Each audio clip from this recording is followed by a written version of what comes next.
Buenas noches. Es el 29 de noviembre, viernes, la videoconferencia semanal con el señor Lyndon LaRouche. Mi nombre es Dennis Mason y conmigo en el estudio tenemos hoy a Jason Ross y le estaremos planteando una serie de preguntas al señor LaRouche. Entonces entraremos de lleno ahora mismo. La primera pregunta viene de una fuente institucional en Washington. Él dice lo siguiente: señor LaRouche, ya que se acabó el día feriado del Día de Acción de Gracias, todos los miembros del Congreso ahora están en la fase activa de la campaña de reelección. El tema de Glass-Steagall sigue siendo un asunto prominente, con un apoyo creciente en la población de Estados Unidos entre legisladores estatales y en el Congreso. El discurso reciente de la senadora Elizabeth Warren, que enfatiza su proyecto de ley a favor de la Glass-Steagall en el Senado, fue muy bien recibido y ampliamente publicitado. En este momento, la única oposición clara proviene de Wall Street y de la Casa Blanca de Obama. ¿Cuál es su recomendación a los miembros del Congreso? ¿Cómo ve usted la pelea de Glass-Steagall en estos días? ¿Qué tipo de marco de tiempo se requiere para su aprobación? ¿Y cómo responderá el presidente Obama?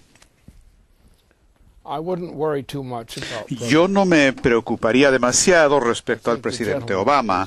Creo que el caballero va de salida y es un asunto más bien de cuándo se va a hacer entrega de su salida de la presidencia.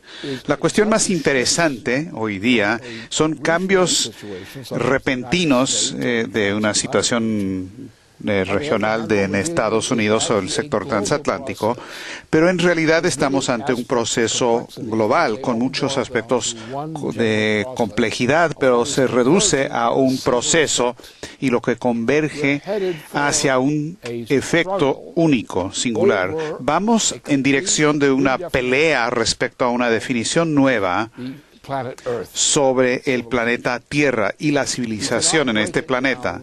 No se puede dividir en elementos individuales que luego van a juntarse o van a rebotar la una con la otra. Por ejemplo, lo que ha pasado en Ucrania es importante. Por ejemplo, esa operación que ahora tenemos un proceso donde el sistema del euro de la Unión Europea está por desintegrarse. Como parte de esto vemos lo que pasa en Ucrania, porque Ucrania es un país pivote, porque la realidad que como lo entiende Ucrania, ellos no pueden participar en un sistema como en base a una nación con otra nación, sino que es un proceso. Por ejemplo, Alemania probablemente va de salida de la Unión Europea o algo en el mismo sentido. Tenemos la totalidad de la región. Primero, antes que nada, Ucrania tiene una situación especial. Ellos no pueden aceptar la propuesta de la Unión Europea porque sería una sentencia de muerte, condenados a muerte para Ucrania. Así es que Ucrania se está moviendo junto con Rusia y con otros, y esto está conectado todo hasta la costa pacífica de Eurasia. También la situación de Estados Unidos se define en base a su interacción con esto, porque hay un sistema internacional que es un sistema imperial centrado en torno al imperio anglo-holandés, y este sistema de ese imperio anglo-holandés, del que Estados Unidos solamente forma parte, está en proceso de desintegración. A la vez tenemos una destrucción de nuestra política nacional, una descomposición de la política nacional en Estados Unidos. Estados Unidos, pues, no es algo independiente de este proceso global. Y la tendencia, por lo tanto, es ir hacia una orientación eurasiática que probablemente atraerá a Alemania y, si eso ocurre, también incluirá a Suiza, Austria y otros países. Así que estamos ante un gran esquema que está en movimiento y la conclusión exacta, cuál va a ser el desenlace, no es algo que se puede predeterminar. Pero se puede adivinar y se puede entender, especialmente si uno viaja internacionalmente, quizás uno se percate más rápidamente que los que están en un país o dos países nada más. El factor Obama, por lo tanto, es un factor que está definido bajo las tendencias actuales a que lo expulsen del cargo. Y todo se está armando en base a un patrón que converge sobre la idea de que a Obama lo van a expulsar del cargo. Y hay acontecimientos nuevos todos los días que van en esa dirección. Así que el problema de responder a la pregunta es que la pregunta misma ya no es una pregunta pertinente. Tenemos nuevas condiciones y hay un aspecto voluntario de este esfuerzo, que es las cosas que se hacen como lo hacen las naciones que actúan para ensayar varias opciones, y lo que están haciendo generalmente es ir en contra de las opciones que no les son apropiadas, no les gustan. Y entonces Ucrania, por lo tanto, ahora está regresando a formar parte de Rusia, no enteramente como eso, pero va hacia eso, y eso se combina con cosas que pasan en otras partes de Asia que se van a mover en esta dirección. Y tenemos el sistema del euro que está por despedazarse porque no es viable. España no es viable en su forma actual. Portugal no es viable. Italia tiene una medio viabilidad, pero no es viable del todo. Lo que le ha pasado a Grecia es un crimen, y así por el estilo. Todo está cambiando a nivel global, a nivel planetario, y no se pueden tomar uno por uno. Se puede hablar de los casos uno por uno, pero no se pueden definir en base a una orientación de los casos uno por uno, o aún por pares. Porque lo que pasa entre Ucrania y Rusia, que tiene una reacción en contra de eso por parte de Europa Occidental, forma parte del cuadro. Así es que va todo en una cuenta regresiva. Si Ucrania fuese a aceptar que Europa Occidental lo va a absorber, la población de Ucrania entraría en una espiral de muerte. Todo está interrelacionado de una manera más o menos intensa, y esto está cambiando día a día, semana a semana. El mundo en su totalidad está en una conmoción donde las partes están interactuando como si fuera un solo proceso. Es un proceso global. Pueden haber partes que están en las franjas más alejadas del centro, pero en general esto va en una dirección a la destrucción del sistema actual. El actual sistema global ya no va a existir. Algo nuevo emergerá. Lo que no es seguro todavía es qué es lo que va a emerger y quién va a estar con eso. Pero es una situación muy fuera de control y no hay explicaciones simples. Solo que el mundo en su situación actual está en bancarrota, y Ucrania se está oponiendo a que se le destruya por parte de Europa Occidental, porque no podrían sobrevivir bajo esas consideraciones. Ese es el tipo de proceso. Motivos simples, explicaciones simples, esquemas simples no significan mucho ya a estas alturas. Este es un mundo nuevo, un orden nuevo mundial que se está acercando, y no sabemos todavía ni de manera aproximada cuál va a ser el desenlace.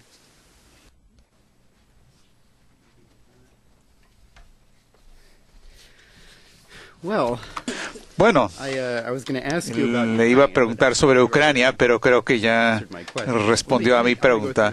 Pero sí quiero mencionar el tema de todas maneras y hacerle una pregunta sobre un tema relacionado. Para los que no están informados sobre esto, Ucrania la semana pasada sorprendió a mucha gente, pero no a los conocedores, cuando no avanzó sobre el acuerdo de asociación con la Unión Europea.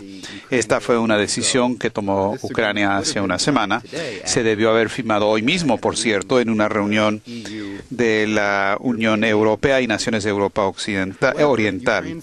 Sin embargo, el primer ministro Azarov de Ucrania, hablando de temas de seguridad nacional, dijeron que no aceptarían el acuerdo con la Unión Europea porque forzaría la apertura de los mercados ucranianos con el nombre amenazador de un acuerdo de libre comercio profundo e integral, y que estas alianzas con la Unión Europea sería simplemente condenarlos a la muerte, porque Ucrania, los mercados ahora exporta 60%, su mercado se basa 60% en importaciones, y más bien ahora se están acercando más con la Unión Aduanera de Rusia, Bielorrusia y Kazajistán. La jefa del Partido Socialista Progresivo de Ucrania, Natalia Vitrenko, amiga suyo, explicó que las exportaciones de Ucrania a Rusia son 60% bienes acabados, bienes finales, mientras que el 18% a la Unión Europea son parecidos. La mayoría es materias primas. Y ya piensa que unirse a la Unión Europea sería básicamente colonialismo por parte de la Unión Europea, dice Natalia Vitrenko. Algunos, como el presidente Putin de Rusia, ¿por qué alguien quisiera aliarse a la Unión Europea en este momento? Eso es una locura, porque ahora la mayoría de los países ahí tienen un desempleo juvenil superior al 40% en este momento.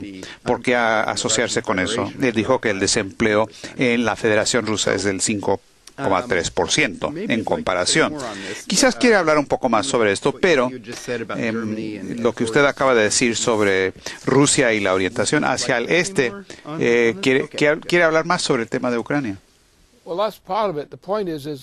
Bueno, eso es parte del asunto, pero realmente hay que entender la historia a más largo plazo que simplemente los acontecimientos más recientes para entender este asunto. Hubo un proceso en el que estuve involucrado de muchas maneras, que fue que yo estaba involucrado en el proceso de organización, y fue una de las cosas que me metieron en grandes líos, problemas. Estábamos organizando una colaboración entre lo que ahora se puede llamar la antigua Unión Soviética y Estados Unidos y otros, lo que se llegó a conocer como la Iniciativa de Defensa Estratégica. Esto tiene una historia, antecedentes históricos largos también. Pero el hecho es que lo que ocurrió es que los británicos y otros se movieron matando, destruyendo.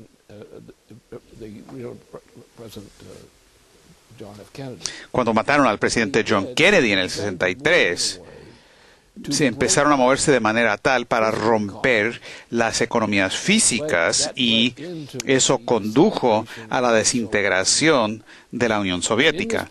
Pero en este proceso, como lo que pasó con Ucrania, Rusia y Bielorrusia y así por el estilo, lo que pasó es que no fue un desplome natural de Rusia o de partes de lo que había sido la Unión Soviética. Fue un tipo de desplome diferente, organizado. Así es que hoy todavía existen las reliquias en la relación entre Ucrania y Rusia, por ejemplo, que es algo decisivo en este caso. En realidad, la separación de Ucrania de Rusia fue algo que se les impuso a estas naciones y significó aplastar sus capacidades productivas. Ahora Ucrania está regresando sabiendo que se desploma el sistema europeo, que hace que todo sea peor en toda Europa. Ahora están regresando para reconciliarse porque saben que en Ucrania regresarían hacia la producción porque se emplearían y su ingreso vendría de actividad realmente productiva. No estas apuestas y juegos ficticios de especulación, juegos de dinero nada más. Entonces, lo que está ocurriendo es un desarrollo, una coalición natural de Europa Central que podría incluir a Alemania, porque Alemania no quiere formar parte del sistema del euro. No puede sobrevivir como parte del sistema del euro, igual que Ucrania en ese mismo tipo de acuerdo. Entonces, lo que tenemos ahora es un proceso que está conduciendo a una reorganización del del tipo que yo he estado hablando. Hay un mundo que en el momento actual está dividido entre qué y qué. Por un lado, tenemos Asia, la parte asiática del mundo, y cruzando por todo el Pacífico es una parte del mundo, y todas las naciones que están involucradas en eso, en ese sector más amplio. Esa es una cosa. Eso es lo que puede sobrevivir. Ahora, Estados Unidos se está desintegrando. La economía británica se está desintegrando. La economía francesa, la italiana, España se ha desplomado y así por el estilo. Así que tenemos una política de no supervivencia en este sector. La política de Estados Unidos es de no supervivencia. Europa es una parte no sobreviviente del mundo. Y una parte, Alemania, ahora está siendo jalada como la están jalando en la dirección de la unidad reunificada, de hecho, en la práctica, entre Rusia y Ucrania. Y el que se retomen esas relaciones, como ahora está ocurriendo, como en los acuerdos especiales de comercio, ahora ha creado una defensa, una base de defensa para defender esa parte de Europa, y Alemania, si quieren aliarse a eso, pueden unirse. Eso va a tener un desarrollo relativamente protegido, mientras que las regiones hacia el oeste de Francia, Inglaterra y cruzando el Atlántico, ahora, bajo sus condiciones actuales, esa región está condenada, a no ser que nosotros en Estados Unidos hagamos algo para conectar en cooperación con ese complejo que ocurre en Asia o en Eurasia. Entonces ahora la realidad nos está dictando el futuro y no son realmente opciones que tenemos en verdad. La gente ve que está sobre el camino donde hay problemas reducidos, como en este caso, y por lo tanto todo el planeta que está por hundirse en un desplome económico y financiero generalizado, todo el planeta ahora se está moviendo para tratar de encontrar secciones que pueden vivir juntas y sobrevivir en este proceso. Y eso es lo que que no les pase lo que le ha ocurrido a Portugal, España, partes amplias de África, junto con Estados Unidos ahora, que ahora están en la categoría de los condenados a su destrucción. Y solamente si nos deshacemos de Obama y lo que él representa, y deshacernos de Wall Street, que es mucho más importante que eso, solamente eliminar a Wall Street puede salvar la existencia de Estados Unidos ahora.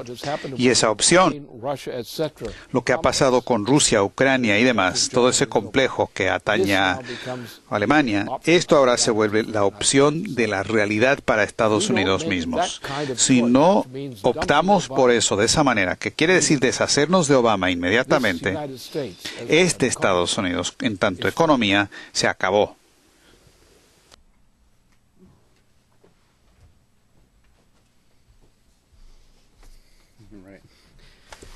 Sí, correcto. Creo que en parte Ucrania le habían vendido esta idea de que Rusia es igual a la Unión Soviética sin ver los puntos obvios de los lazos comerciales e industriales. Le quiero hacer otra pregunta respecto a la pelea entre la geopolítica británica y el desarrollo asiático, y esto tiene que ver con Irán. Y los acontecimientos ahí. A las 3 de la mañana, el domingo por la mañana, en Ginebra, la P5+1 e Irán llegaron a un acuerdo en que congelarán mucho de la parte del acuerdo nuclear, el programa nuclear de Irán, a cambio de miles de millones de dólares de eliminación de sanciones. El acuerdo se hizo con el apoyo de muchos países, Rusia y China, y esto quiere decir que le van a soltar algún dinero importante a Irán. El acuerdo es de 6 meses, reconoce el derecho de Irán a enriquecer uranio a 3,5%, lo que hace claro que tiene el derecho soberano a la energía nuclear, mientras que elimina el uranio enriquecido, más altamente enriquecido, y además lo somete a inspecciones diarias. Y esto ofrece muchas posibilidades al futuro, y dejando a un lado lo que dicen locos como Netanyahu y unos lunáticos en nuestro Senado. diciendo. Recientemente el canciller ruso Sergei Lavrov quiere decir que, y ahora con esto de Irán, ya no hay necesidad de ese sistema de la OTAN, del sistema antimisilístico que están construyendo en Europa, porque la OTAN y Estados Unidos siempre le aseguraron a Rusia, sin firmar un acuerdo, que este sistema no estaba dirigido a Rusia, sino contra Irán y misiles que podrían producir en el futuro. Ahora, con este acuerdo, ¿por qué tener tal sistema?, dijo Lavrov. Él lo señaló, pero que Kerry no ha respondido todavía. Además, Pakistán ha expresado interés en miles de millones de dólares de inversión en Irán. Turquía piensa abrir su sector bancario a Irán y, asombrosamente, hasta Arabia Saudita ha respaldado el acuerdo. Parece que todo esto significa que hay grandes cambios que están ocurriendo en la región. De manera dramática se reduce el peligro de la guerra. ¿Puede comentar sobre este acuerdo con Irán? Lo que hay que examinar en esta situación es el hecho de que todo esto va en la misma dirección. Que, por ejemplo, Estados Unidos tiene una gran crisis económica. Bajo las actuales políticas, Estados Unidos va hacia un desplome hiperinflacionario. El sistema británico también está en proceso de desintegración. Las relaciones con Arabia Saudita se están cambiando. Parece que el autor del 11 de septiembre, que es la reina británica, más Obama y el líder saudita, el príncipe Bandar, que es enemigo nuestro, quien inició el 11 de septiembre, él parece que va de salida. Así es que hay un reajuste. Un reajuste es el nombre que se le da a la supervivencia. ¿Qué podemos armar como una posibilidad para sobrevivir? ¿Y qué grupos de naciones deberían juntarse, ya sea en relaciones directas o con lazos fraternales, para formar una nueva base para una economía en el mundo? Y en eso andamos. La cosa obvia para nosotros, para lo que nos interesa a nosotros, es que tenemos que hacer dos cosas. Primero, deshacernos de dos cosas, Obama y Wall Street. Si nos deshacemos de Obama y de Wall Street, junto con lo que está pasando, por ejemplo, con la tendencia de Alemania para ir en la dirección de una relación más cómoda con Europa Oriental, entonces tendremos la posibilidad de romper la política de la reina de Inglaterra, porque la totalidad del planeta ha sido gobernada por una definición clara, si bien compleja, global, que era la política de estos tipos de reducir la población humana del planeta de 7.000 millones de seres humanos a 1.000 millones o menos. Esa ha sido la política que ha estado operando desde el asesinato de John F. Kennedy. Esa ha sido la política del Imperio Británico. Estados Unidos ha entrado en una decadencia desde la salida, el asesinato de John F. Kennedy. El programa de Kennedy, de haberse continuado, hubiera roto el Imperio Británico y su sistema. Un sistema cuya intención es de reducir la población humana de 7.000 millones de seres humanos ahora, recientemente, a 1.000 millones. Ahora lo que está pasando es que eso se está descomponiendo.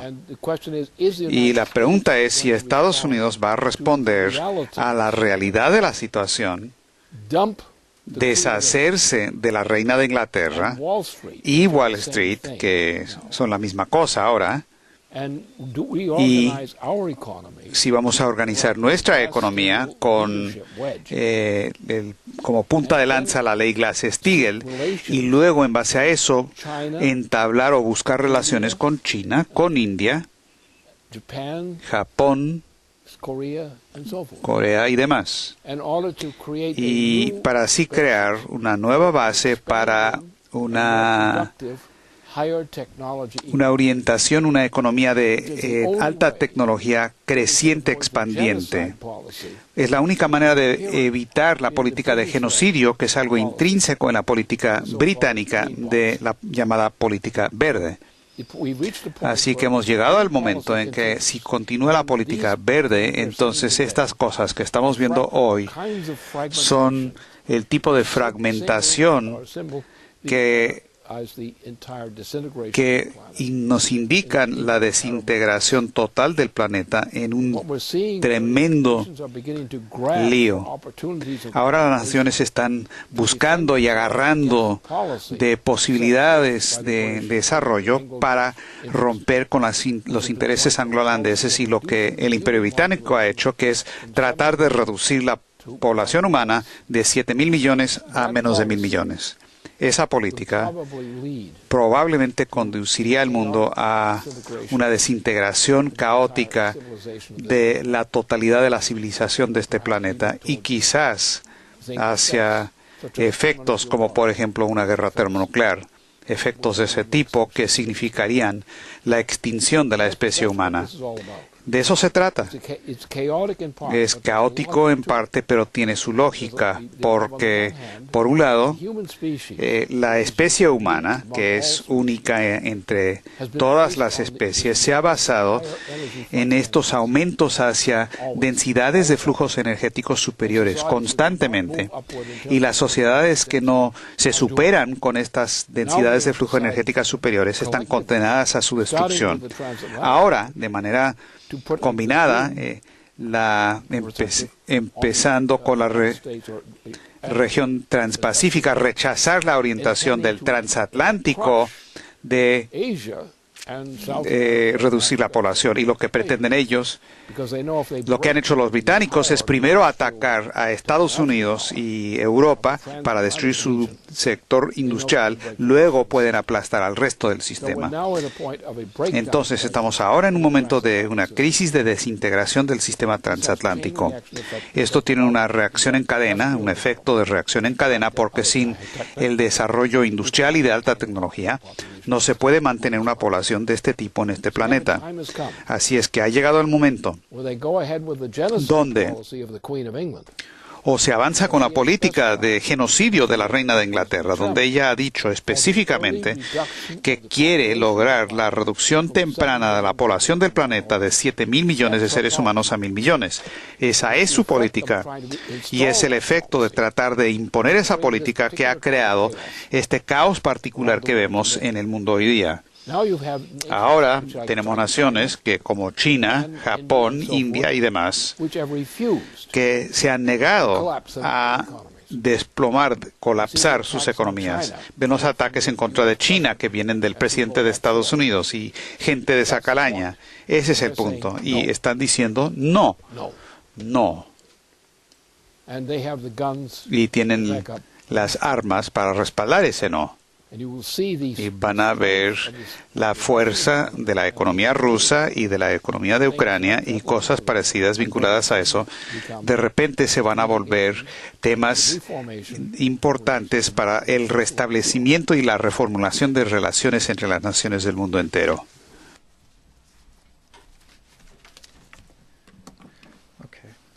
Muy bien.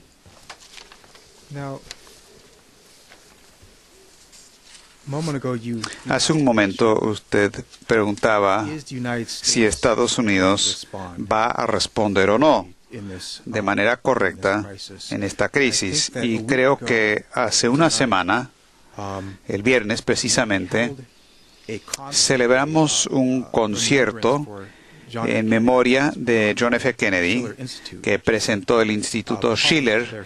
Este concierto ahora se ha colgado en el sitio del Instituto Schiller y creo que es una de las maneras en que Estados Unidos puede responder correctamente a esta crisis.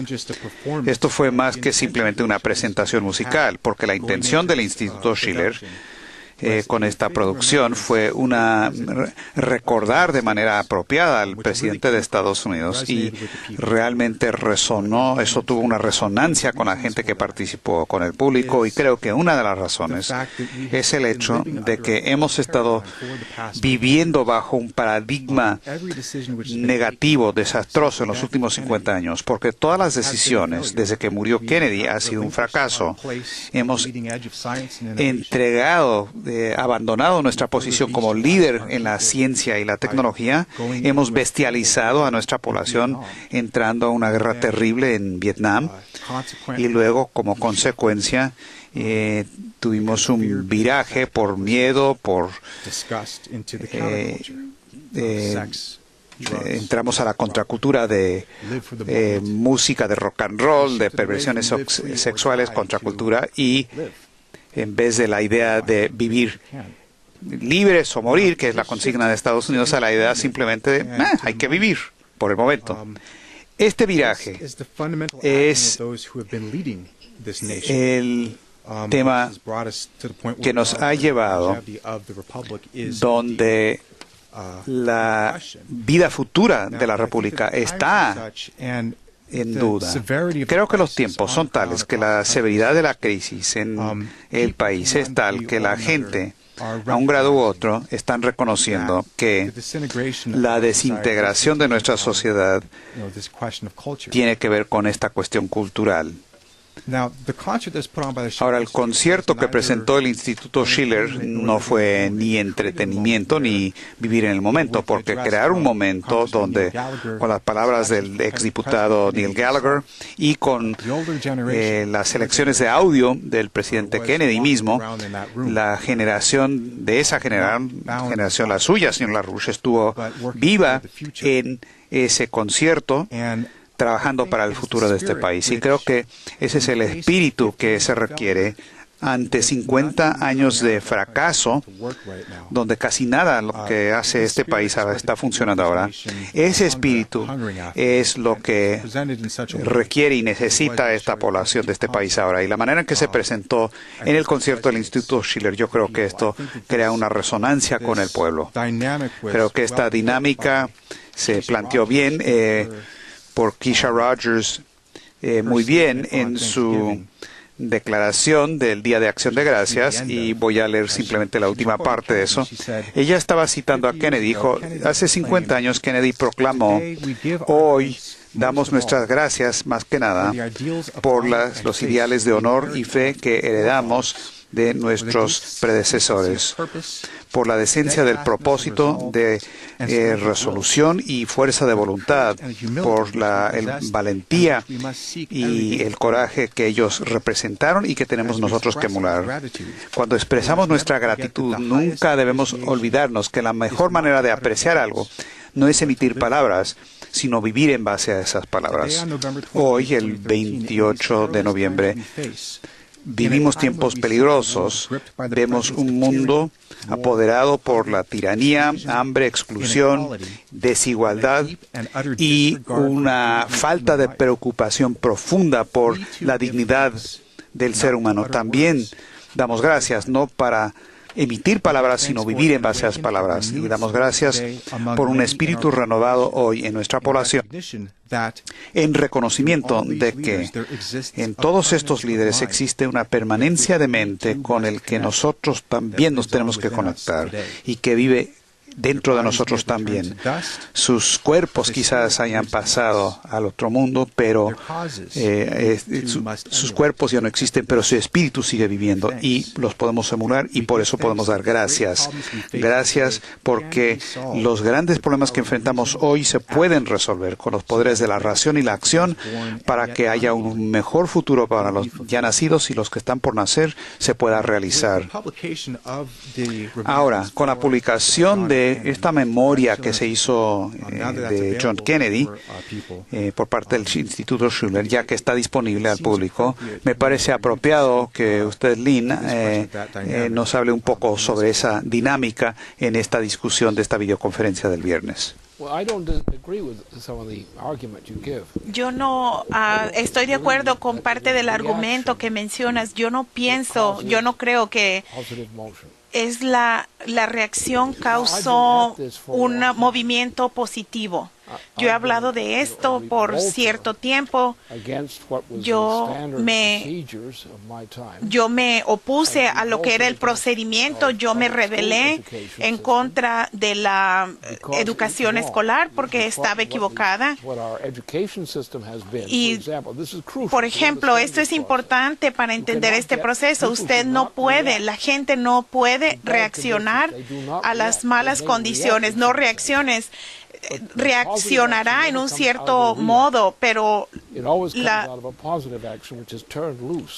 siempre se obtiene una acción y es el estar activo, es el aprovechar la oportunidad y cambiarla. Por ejemplo, la manera en que abordamos este esfuerzo, volvamos hace un año, digamos hace un año o más de un año, en donde en septiembre de hace un año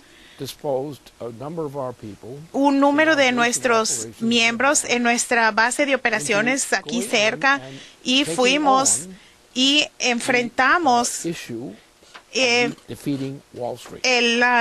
declaramos guerra de derrotar a Wall Street e hicimos muy buen trabajo. Wall Street no se puso no se puso a la altura de lo que le habíamos hecho hasta el siguiente septiembre, y lo que sucedió es que en las sociedades no reaccionan a la cultura. Eso es lo peor que le puede pasar a uno. A lo que reacciona es a la oportunidad de aprovechar una oportunidad para cambiar las cosas, pero no resulta de una reacción. No es que estén reaccionando en contra, pero sí proviene de la oportunidad de hacer lo que uno debe hacer y quiere hacer. Tomemos el caso de Estados Unidos. La existencia de Estados Unidos se basa en ese principio. ¿Cuál es el principio?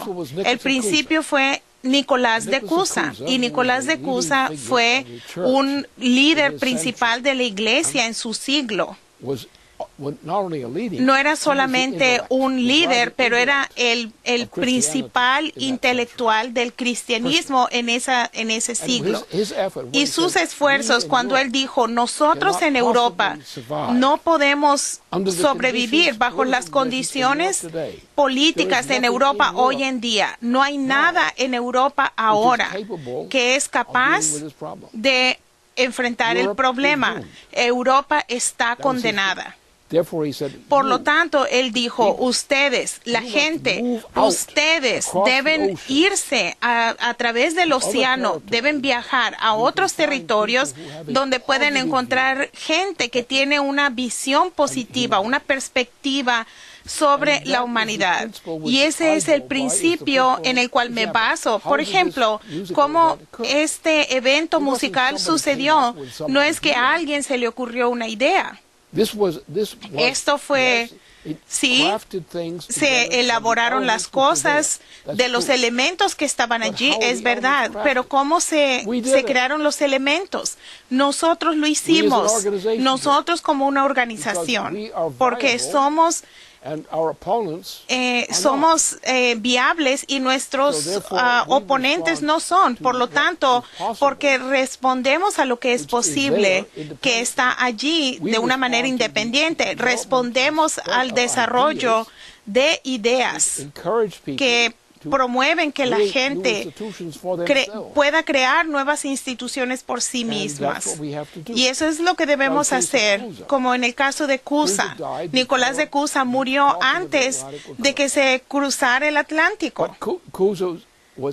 Pero Cusa personalmente fue responsable de que Cristóbal Colón lo hiciera, porque Colón estaba en Portugal en un momento de visita, y un obispo que representaba los intereses de Cusa explicó la política de Cusa de viajar a través del Atlántico, a través de los océanos. Y esto llevó a lo que sucedió en Massachusetts, en la bahía, en la colonia de la bahía de Massachusetts. Y la bahía de Massachusetts fue como organización que creó lo que fue el principio que creó a Estados Unidos, aunque fuimos aplastados por la tiranía holandesa en un momento, en ese siglo, y en el siguiente siglo organizamos la Revolución Americana. Y esa es la manera en que las cosas funcionan. La gente que reaccionan en contra, siempre pierden. La corriente de la historia. La corriente de la historia siempre es positiva, nunca es negativa. Y las ideas que funcionan son positivas. Estuvimos insistiendo y golpeando a Wall Street. Y a la Wall Street y la reina británica son el ejemplo del enemigo de la civilización. Ellos son los principales enemigos de la civilización a nivel global. Cuando ellos se debilitan y se desacreditan, eso nos ayuda. Pero nos ayuda si nosotros encarnamos la cura de la enfermedad. Por lo tanto, siempre hay que educar a la gente, siempre hay que informarla, siempre hay que llevarlos de la manera en que entiendan lo que no entienden ahora. Y eso es como todas las grandes revoluciones se han organizado. Por ejemplo, lo que sucedió en el caso de Ucrania y Rusia, se unieron. Algunos dirán, ese es un accidente, pudo haber ido en la dirección contraria. No, porque la otra alternativa no tenía nada que ofrecer. Lo que le ofrecían era una oportunidad de irse a la quiebra mayor. Y hay gente corrupta que trabajaban con las instituciones aprobadas de las naciones que son totalmente corruptas. Son los presidentes del mundo, muchas veces son las prostitutas del mundo. Tienes que tener a un presidente como prostituta. Pero este proceso de revolución en el que estamos envueltos, estamos en una revolución. El mundo está cambiando. España no tiene nada y odia eso. Portugal está destruida. Grecia ha sido ejecutada. Italia, la mayoría de Italia está acabada. Francia está derrumbándose. Y los británicos están persiguiendo su propia cola, buscando una solución. Y esto sucede.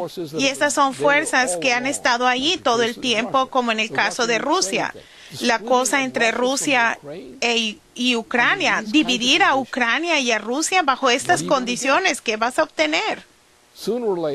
Tarde o temprano alguien en Ucrania va a decir, debemos tener un acuerdo con Rusia, y cuando uno examina lo que las políticas actuales económicas, no hay ningún misterio sobre esas políticas.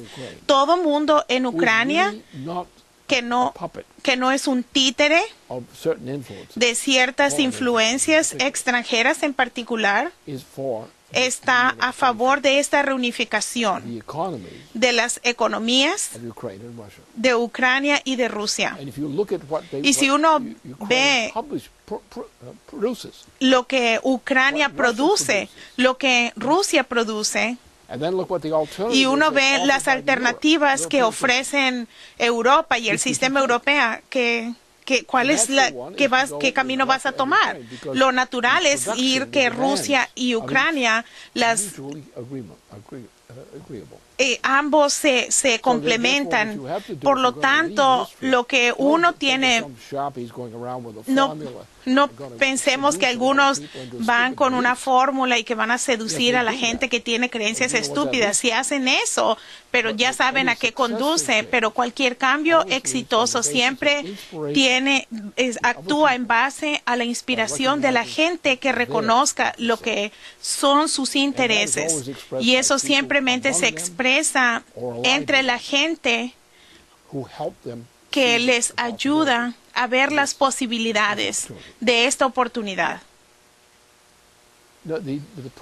El problema es cuando uno piensa de manera negativa. Piensas a quién vas a golpear, a quién vas a avergonzar, a quién vas a robar, a asaltar. Eso no es una buena manera de tener amigos y de tener influencia. Esa es la lección en que tenemos que basarnos, que cualquier cosa como esa es una reacción, como que es el beneficio del progreso. No, es la gente, es el ser humano, es la mente humana. Veamos lo que es la especie humana. La especie humana es la única criatura viviente que tiene características animales, y es la especie que ha progresado, que va desde menores densidad densidad del flujo energético, porque uno debe decir qué partes de la química ha sido, qué combinaciones de los elementos de la química se han combinado para darnos las nuevas fórmulas que después uno aplica para obtener estos resultados. Eso es la realidad. Las explicaciones útiles, que son la acción y la reacción, están equivocadas. El mundo es mucho mejor moralmente, que más de lo que los políticos entienden.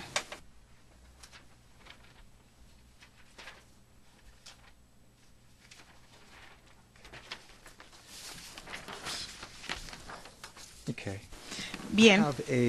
Tengo una pregunta que nos llegó de Keisha Rogers, que es precandidata para el Senado en el estado de Texas. Ella dice: hola, Lynn. Hace tiempo usted ha hablado del papel del comité político y nuestras campañas nacionales para formar una nueva presidencia. Tú has insistido que cualquier campaña seria por un puesto federal debe empezar no desde el punto local o simplemente algo con referencia a un estado, pero una preocupación de la nación y el futuro de la nación en su totalidad. Y mientras somos testigos de la desintegración cultural y económica de la nación y del mundo, y el presidente, que es un títere británico que está perdiendo su mente y se está hundiendo, es el momento para que haya un nuevo liderazgo en el Partido Demócrata. Es el momento para romper con este presidente traidor, y los demócratas deben rechazar la continuación de las políticas de Bush a través de Obama, y debemos rechazar el saqueo de Wall Street de la economía, y rechazamos las políticas asesinas hacia los pobres y a los ancianos a nombre del Obamacare y los bonos a las compañías de seguros. De nuevo, queremos promover el legado y el espíritu de un verdadero presidente demócrata, John F. Kennedy. Si hacemos eso, como Kennedy dijo, no simplemente para decir palabras, sino vivir en base a ellas. Y veo esto como la única manera de juntar a la nación a través de una verdadera visión de optimismo que viene de un compromiso al progreso real de nuevo. ¿Podrías hacer un comentario? Naturalmente conozco a Keisha muy bien, y ella tiene muy buenas cualidades que mucha gente no tiene. Ella, primero que nada, ¿cuál es la trayectoria de Keisha? Ella vino a nuestra organización en base a ciertas actividades. Después fue candidata en Texas dentro del Partido Demócrata como una persona, un representante del Estado para el Congreso. Y ella estuvo en 2 campañas electorales dentro del Partido Demócrata y obtuvo la nominación demócrata en ambos casos. Y esta será la tercera oportunidad. Y yo le dije que lo obvio es que ahora debe buscar el puesto de senador en el estado de Texas. Todo se entendió, pero uno debe decir cuál es la razón de eso, y la razón se encuentra en ella misma, en quién es ella.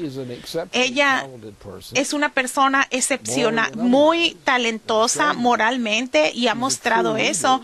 Ella es una verdadera líder, y no pienso que uno puede ir al estado de Texas y ver a alguien que se le compare con respecto a las cualidades. ¿Y por qué no debe ser candidata al Senado? Sería una vergüenza que no fuera candidata para el Senado. Tiene todas las cualificaciones, y uno debe ver el lado positivo, el lado positivo humano. ¿Le tendrías confianza con la gente seria y honesta? ¿Le tendrían confianza? Por supuesto. Es donde está el poder que ella tiene, el poder político. Ella merece la confianza, está dedicada a la misión, al carácter de la misión. Se preocupa más sobre los Estados Unidos más que la mayoría de las personas que han sido senadores por muchos años, y ese es su mérito.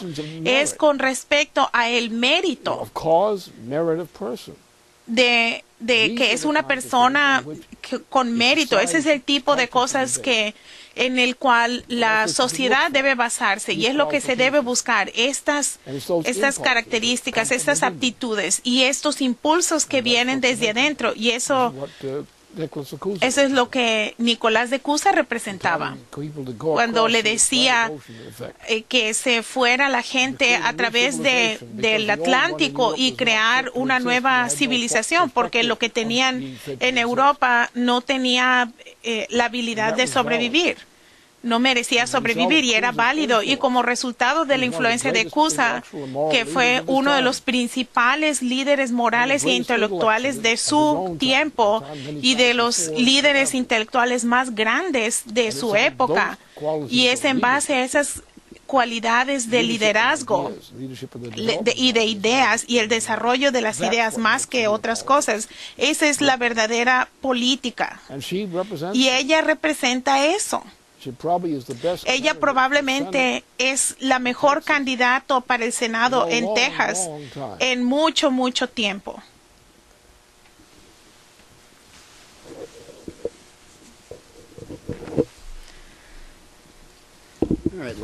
Bien, Lynn. Esta será la última pregunta por hoy. Esto es sobre un documento que publicó el Papa. El Papa Francisco publicó su primer gran documento, y no lo voy a leer en latín. Latín es la alegría del Evangelio. Y voy a leer unas partes. Él escribió: así como el mandamiento de no matarás pone un límite claro para asegurar el valor de la vida humana, hoy tenemos que decir no a una economía de la exclusión y la inequidad. Esa economía mata. ¿Cómo puede ser que no sea noticia que un anciano muere de frío, desamparado y a merced de la intemperie, y que sí es noticia una caída de 2 puntos del mercado, de la bolsa de valores? El Papa exhorta a los líderes del mundo que hagan posible una reforma financiera que defienda el bien común y reemplace la tiranía de una economía de la ley de más fuerte que se come al más débil, en que se adora al antiguo becerro de oro y se considera al ser humano en sí mismo como un bien de consumo que se puede usar y luego tirar. Él dice que es la responsabilidad del Estado salvaguardar y promover el bien común de la sociedad. Él dice no a la nueva idolatría del dinero, no a un sistema financiero que gobierna en lugar de servir. Él dice, la adoración del antiguo becerro de oro ha retornado una versión nueva y despiadada en el fetichismo del dinero y en la dictadura de la economía sin un rostro y sin un objetivo verdaderamente humano. Este desequilibrio proviene de ideologías que defienden la autonomía absoluta de los mercados y la especulación financiera. De ahí que nieguen el derecho de control de los estados encargados de velar por el bien común. Se instaura una nueva tiranía invisible, a veces virtual, que impone de forma unilateral e impecable sus leyes y sus reglas. Una reforma financiera que no ignore la ética requeriría un cambio de actitud enérgico de parte de los dirigentes políticos, y les exhorto a afrontar ese reto con determinación y visión del futuro. El dinero debe servir y no gobernar. El Papa Francisco dice que las medidas de bienestar son necesarias, pero no son suficientes para terminar. Él escribió: así como el bien tiende a extenderse, la toleración del mal es la injusticia. Tiende a expandir su potencia dañina y a socavar silenciosamente las bases de cualquier sistema político y social, por más sólido que parezca. Esto no puede ser una base para la esperanza de un mejor futuro. Mientras los problemas de la pobreza no se resuelven y se rechacen la autonomía de los mercados y no hay solución que se encuentre para los problemas del mundo o para cualquier otro problema.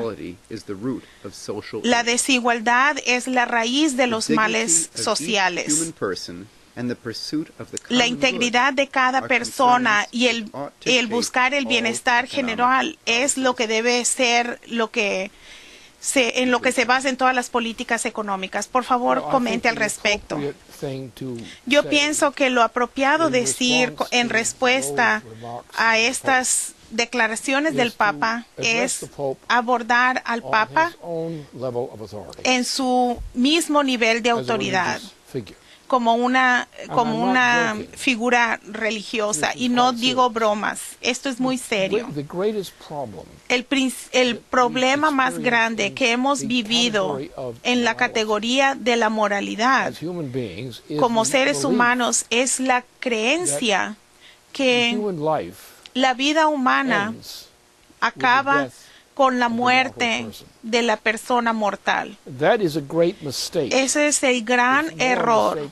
Es un error más de negligencia que de otro propósito. Porque, ¿qué es lo que significa la muerte para un ser humano? Veamos el papel del ser humano en la vida cuando hablamos en estos términos. La vida humana es inmortal. ¿Pero en qué sentido? ¿En qué expresión es inmortal? ¿La mortalidad de la carne? No, eso no es decisivo para la gente que son pensadores creativos. No piensan en términos de la carne, no piensan en la carne en sí. Piensan en conceptos que la carne no puede producir, pero que pueden vivir en la carne. Por lo tanto, lo principal es, uno se va a pasar por la vida, va a ser uno orgulloso de su muerte en eso. Van a decir, bien, somos simples humanos, no conocemos cuál es el futuro, por lo que somos inocentes porque somos ignorantes del porvenir, del futuro. Eso no es verdad. Y en verdad no es verdad tampoco ante la teología antigua cristiana, porque para la vida es inmortal. Su función es inmortal. No tiene límites. El límite de la ignorancia. La ignorancia está prohibida. Requerimos que la gente tenga la habilidad de elevarse por encima de la mortalidad y ver lo que el futuro requiere de la humanidad y preparar a la humanidad para ese futuro, informando a la humanidad de los principios que la humanidad necesita por el propósito de la humanidad, ¿Cuál es el propósito de la humanidad? La humanidad es la única criatura viviente de la que conocemos, de la que sabemos que tiene la habilidad de crear el futuro. No una continuación de una raza, pero la continuidad de la humanidad a un nivel superior de logro. Y el propósito del cristianismo es este nivel superior de logro, no de estar avergonzado de lo que uno ha hecho, pero estar avergonzado si uno no hace algo que agregue al significado del futuro de la humanidad. Lo sagrado es la mente humana es sagrada. Si uno ve los escritos de las grandes personalidades, personas religiosas, ¿cuál es su compromiso? Su compromiso es prever lo que debe ser el futuro, o prever y hacer que otras personas empiecen a poder prever lo que requiere el futuro. La idea de que uno no conoce lo que hay al otro lado de la muerte es una tontería. Es exactamente lo que uno debe saber. Uno debe saber lo que se debe hacer después de que uno haya muerto.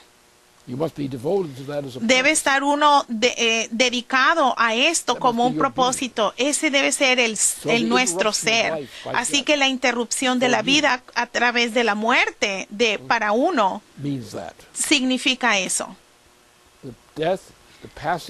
El fin de la vida el pasaje de la vida es simplemente un momento. El significado de la vida humana es inmortal.